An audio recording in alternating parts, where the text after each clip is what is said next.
Hey VC. Well, they say it comes in threes, so let's see, I've had the power go out on me. I've had my internet and phone go out on me. Got those repaired, and now I've got an air conditioner that went out on me. This is not the time of year for that to be doing that, but at least, you know, it's not July, because July is going to be unbearable here in Texas. As it is right now, the mornings aren't too bad, you know, but come around 3 o'clock it gets pretty sweltering. But I've got fans and stuff, and supposedly they said they can work me in pretty soon. Hopefully tomorrow, if not tomorrow, maybe Friday. But you know, it's already getting warm in Texas, so you know, need to get that done. It's a long story as far as, you know, what the problem is, but it has to do with the way this house was built, and kind of a shortcut that the builder did as far as running the condenser lines into the house that move the freon and whatever. But you know, it's repairable, so I'm grateful for that. Anyway, lately still been painting some, been doing a lot of florals for the gallery here in town, which this is supposed to happen in June, and then you know, I'll probably get back to some sort of normalcy, perhaps. This is landscape, and which I've been avoiding exercising, which really helps. I usually go down to the local gym here. This is a, you know, human figure walking the dog, what I've got it called. Anyway, you know, I've been avoiding my exercise, but I'll get back into it here in a little bit. And but I'd like to kind of continue painting some too. It's, you know, the warmer weather is when I usually do stuff like that, because it's real hard to you know, I don't have a studio in my home. I use my home as my studio, usually my garage or my kitchen. And you know, I don't like really cleaning the brushes and washing paint down into the drain and all that stuff, but I would like to continue. Anyway, let's talk music. This is Tim Byrne. I think this is his first album. He plays sax, and it's got Bill Frisell on guitar. Let's see who else. Tim Byrne plays alto sax. Hank Roberts plays cello and voice on Betsy. Bill Frisell plays the guitar, and Alex Klein plays the percussion and the harmonic singing on Betsy. Now the singing, I don't recall on this album. I'm going to play it again, but I'm assuming it's not words or vocals. It's some sort of you know, using the voice as an instrument. Tim Byrne is pretty active in the jazz community. He's done his own albums like this one. This is an early one by him, but he's also worked in bands. One of them I know is called Science Fiction, and another one is called Big Satan.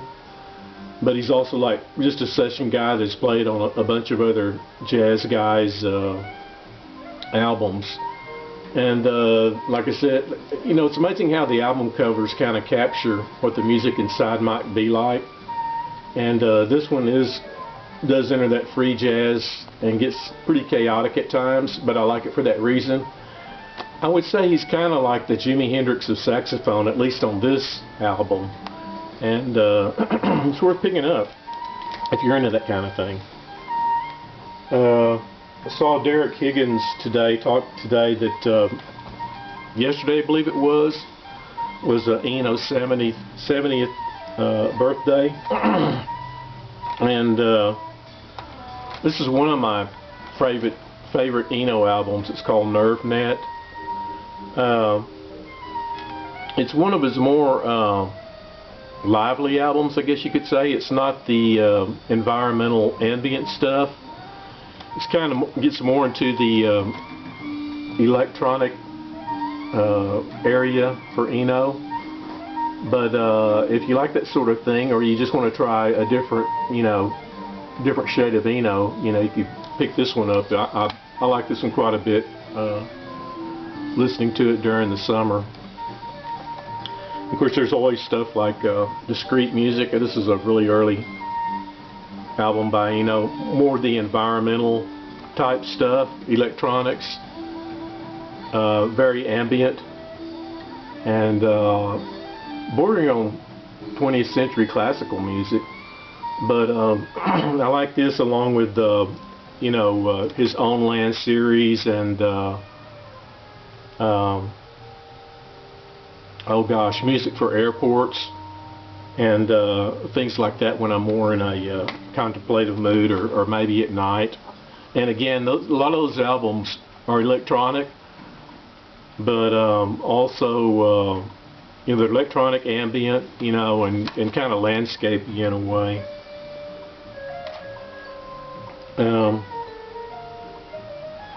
Here's one I hadn't heard in a long time, and actually it's just a compilation album. Eno's on it, but odd back cover there. You've got Herald Buddies is on here from the White Arcades album. Michael Brooks is on here. Of course, Eno and Roger Eno. John Hassell. A band called Hugh Largo. Daniel Lanois. Laraji. Just you know, a lot of people have helped on this album, put it together. And I guess Opal didn't stay around very long because it's not around now. But like a lot of the Eno stuff, it's ambient, and you know, kind of a lot of it's kind of electronic, environmental. But you know, they also use like keyboards and you know, all sorts of things. I mean, all these musicians. Like Herald Budd plays piano, and oh golly, Roger Eno, I believe he's a keyboardist as well. But yeah, good album if you're, you know, wanting to hear various electronica or ambient type stuff. Was listening to this album. This is a Mobius and Plank, Rest-Crouten Paste.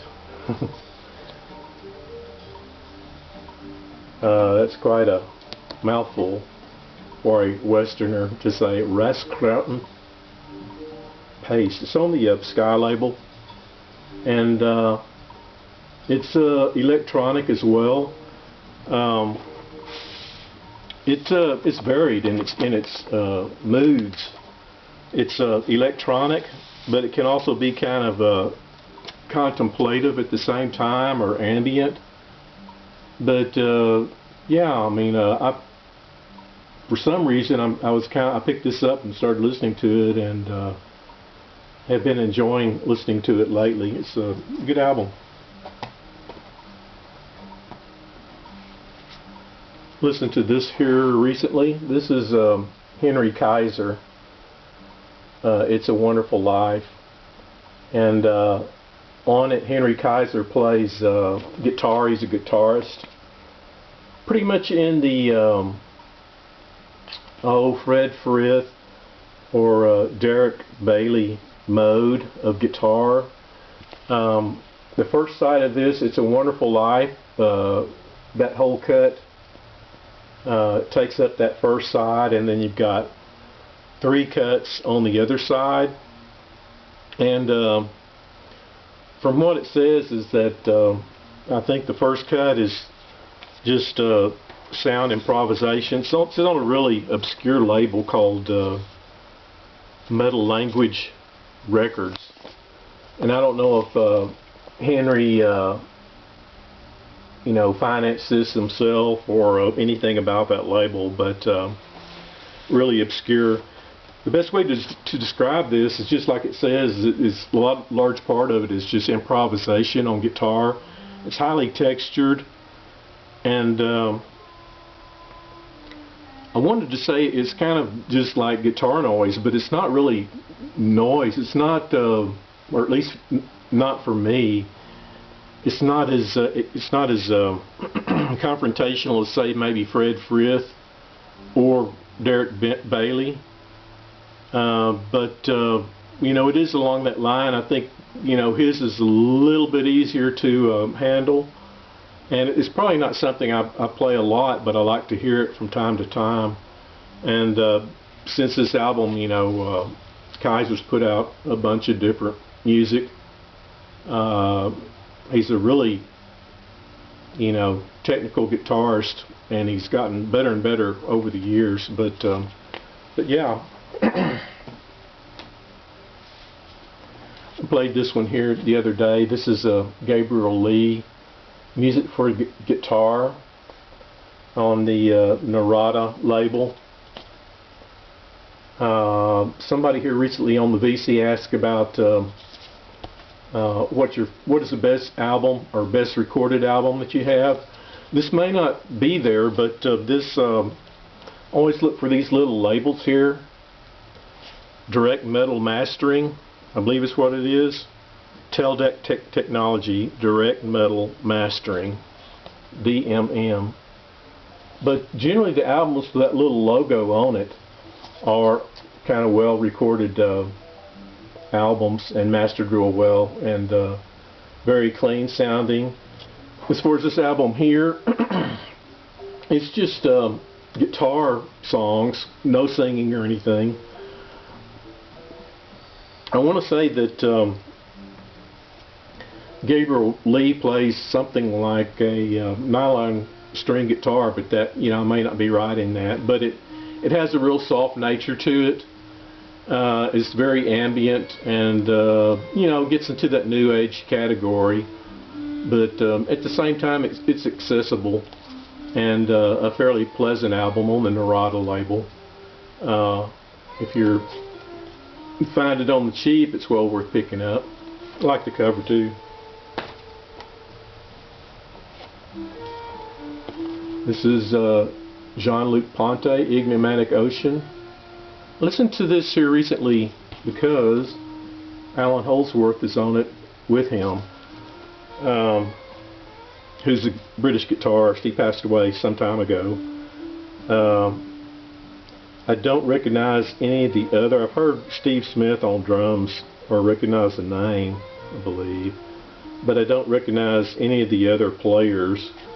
But during this period, Luc Ponty was making a lot of good albums. I know I've got this one, and Imaginary Messenger, I believe, is one, and oh, he came out with just, it seemed like he was coming out with an album about once a year, you know, but I know I've got like you know, 3 or 4 of them, and they're all really good. They're kind of fusion jazz, not real aggressive or in your face fusion jazz, but accessible.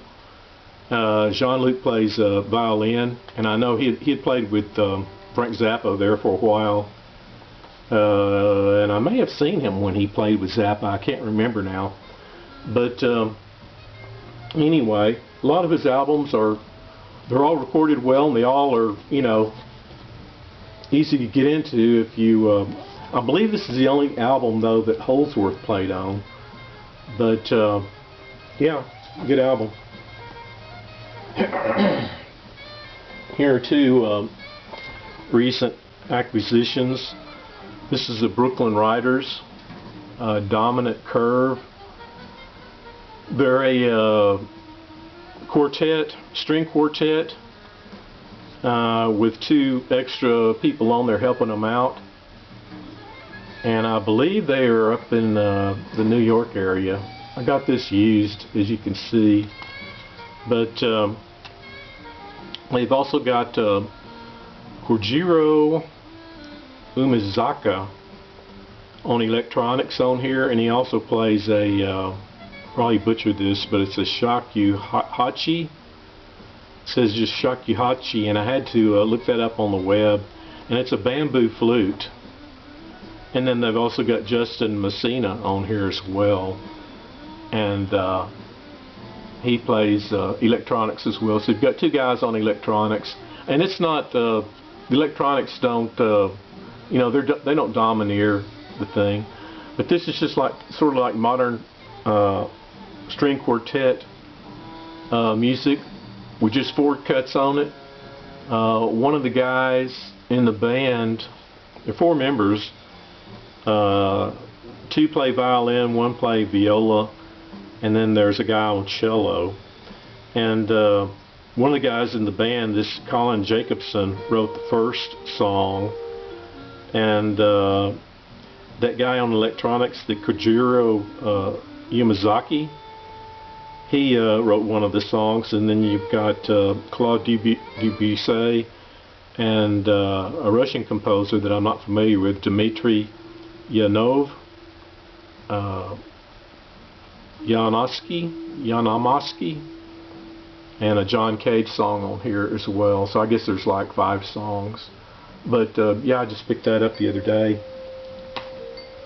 Here's one that I picked up the other day called Reanimation. This is by, and as you can see, it's a promo and just a cardboard sleeve. But this is Tim Higgins on trumpet, Bob Belden on soprano sax, and then you got Scott Kinsey on keyboards, David Dryson on bass, Billy Kilson on drums, and you got DJ King Size on turntables.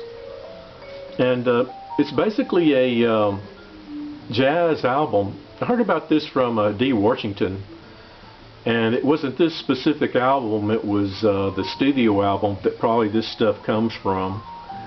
And I saw this real cheap online and picked it up because I thought, well, you know, from the way he described it, it sounds pretty good. It's kind of in that era of later Miles Davis fusion era type stuff, or the Herbie Mann fusion type stuff. But this is live in Montreal. My one criticism is I wish they had maybe used, they use a lot of turntables and, to me, what sounds like electronic drums or electronic rhythms. And I wish they had you know, used some live drums on some of it, you know.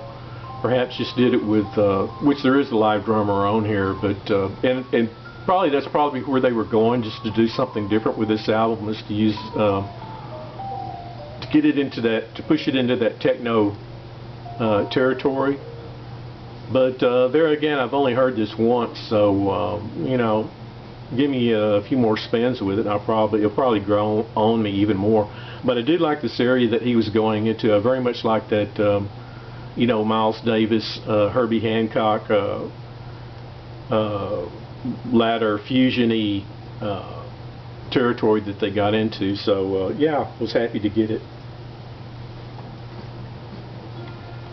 If you could hear what's going on in the background, is some jazz by Dave Holland. This is Dreams of the Elder on ECM. And it's a pretty mellow album. Dave Holland plays bass guitar, and the other musicians I'm not familiar with. It does have a vocal on here by Cassandra Wilson, who sings on the song Equality, which is a vocal called Equality. The poem is by Maya Angelou, but you've got the other players, like Steve Nelson plays vibraphone and marimba, Eric Pearson plays alto and soprano sax, and then Gene Jackson plays the drums. But overall, for a Holland album, he is very diverse in the music that he has put out, and this is just another you know, part of his musical personality here. But it's a mellow album by Holland and his band, and yeah, it's a good CD for, you know, listening to at night or day or whenever, because it due to the fact that it's pretty mellow. It's makes it pretty easy to get into just about any time of day. But you know, there you have it. Several albums that I've been listening to here lately. So I hope everybody's doing well and getting ready for summer. And we'll talk to you later. Bye.